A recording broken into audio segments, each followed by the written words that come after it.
राजा विक्रमादित्य के राज्य में एक दरिद्र ब्राह्मण और भाट रहते थे।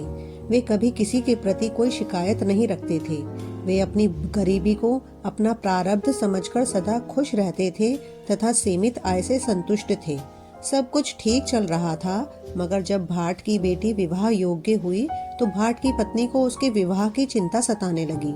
उसने अपने पति से कहा कि वह पुश्तैनी पेशे से जो कमाकर लाता है उससे दैनिक खर्च तो आराम से चल जाता है, मगर बेटी के विवाह के लिए कुछ भी नहीं बच पाता है। बेटी के विवाह में बहुत खर्च आता है, अतः उसे कोई और यत्न करना होगा। भाट यह सुनकर हंस पड़ा और कहने लगा कि बेटी उसे भगवान की इच्छा से प्राप्त हुई है, इसीलिए उसके विवाह के लिए भगवान कोई रास्ता निकाल ही देंगे। दिन बीतते गए, पर भाट को बेटी के विवाह में खर्च लायक धन नहीं मिल सका। उसकी पत्नी अब दुखी रहने लगी। भाट से उसका दुख देखा नहीं गया तो वह एक दिन धन इकट्ठा करने की नीयत से निकल पड़ा। कई राज्यों का भ्रमण कर उसने सैकड़ों राज्याधिकारियों तथा बड़े बड़े सेठों को हंसाकर उनका मनोरंजन किया तथा उनकी प्रशंसा में गीत गाए। खुश होकर उन लोगों ने जो पुरस्कार दिए उससे बेटी के विवाह लायक धन हो गया। जब वह सारा धन लेकर लौट रहा था तो रास्ते में न जाने चोरों को कैसे उसके धन की भनक लग गई। उन्होंने सारा धन लूट लिया। भाट ने पत्नी को बताया कि उसके बार बार कहने पर वह विवाह के लिए धन अर्जित करने को कई प्रदेश गया और तरह तरह के लोगों से मिला। लोगों से पर्याप्त धन भी एकत्र कर लाया, पर भगवान को उस धन से उसकी बेटी का विवाह होना मंजूर नहीं था। रास्ते में सारा धन लुटेरों ने लूट लिया और किसी तरह प्राण बचाकर वह वापस लौट आया है। भाट की पत्नी गहरी चिंता में डूब गई। उसने पति से पूछा कि अब बेटी का ब्याह कैसे होगा। भाट ने फिर अपनी बात दोहराई कि जिसने बेटी दी है वही ईश्वर उसके विवाह की व्यवस्था भी कर देगा। इस पर उसकी पत्नी निराश भरी खींच के साथ बोली कि ईश्वर लगता है महाराज विक्रम को विवाह की व्यवस्था करने भेजेंगे। जब यह वार्तालाप हो रहा था तभी महाराज उनके घर के पास से गुजर रहे थे। भाट की पत्नी की टिप्पणी पर हंसी आ गई। दूसरी तरफ ब्राह्मण पूजा पाठ करवाकर जो कुछ भी दक्षिणा के रूप में प्राप्त करता उसी से आनंद पूर्वक निर्वाह कर रहा था। ब्राह्मणी को भी तब तक सब कुछ समाने दिख पड़ा जब तक कि उसकी बेटी विवाह योग्य नहीं हुई।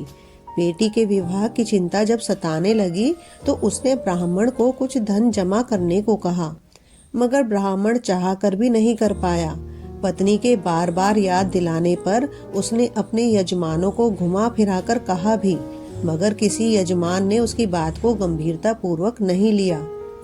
एक दिन ब्राह्मणी तंग आकर बोली कि विवाह खर्च महाराज विक्रमादित्य से मांग कर देखो, क्योंकि अब और कोई विकल्प नहीं है, कन्यादान तो करना ही है।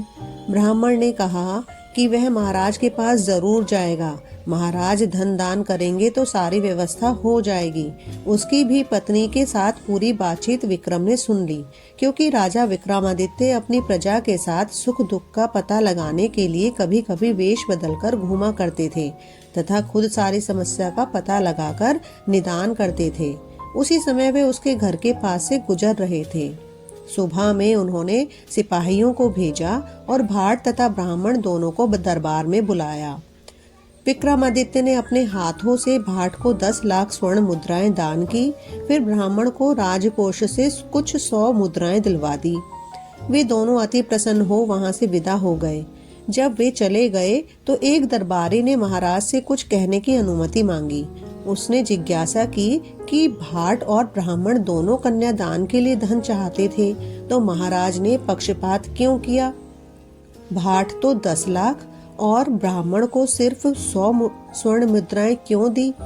विक्रम ने जवाब दिया कि भाट धन के लिए उसके आसरे पर नहीं बैठा था, वह ईश्वर से आस लगाए बैठा था। ईश्वर लोगों को कुछ भी दे सकते हैं, इसीलिए उन्होंने उसे ईश्वर का प्रतिनिधि बनकर अप्रत्याशित दान दिया, जबकि ब्राह्मण कुलीन वंश का होते हुए भी ईश्वर में आस्था नहीं रखता था, वह उनसे सहायता की अपेक्षा रखता था। राजा भी आम मनुष्य है, ईश्वर का स्थान तो नहीं ले सकता। उन्होंने उसे उतना ही धन दिया जितने में विवाह अच्छी तरह संपन्न हो जाए। राजा का ऐसा गूढ़ उत्तर सुनकर दरबारी मस्तक हो गया। ऐसा कहकर 25वीं पुतली त्रिनेत्री भी सिंहासन में जड़ित हो गई। For such videos please like and subscribe the channel.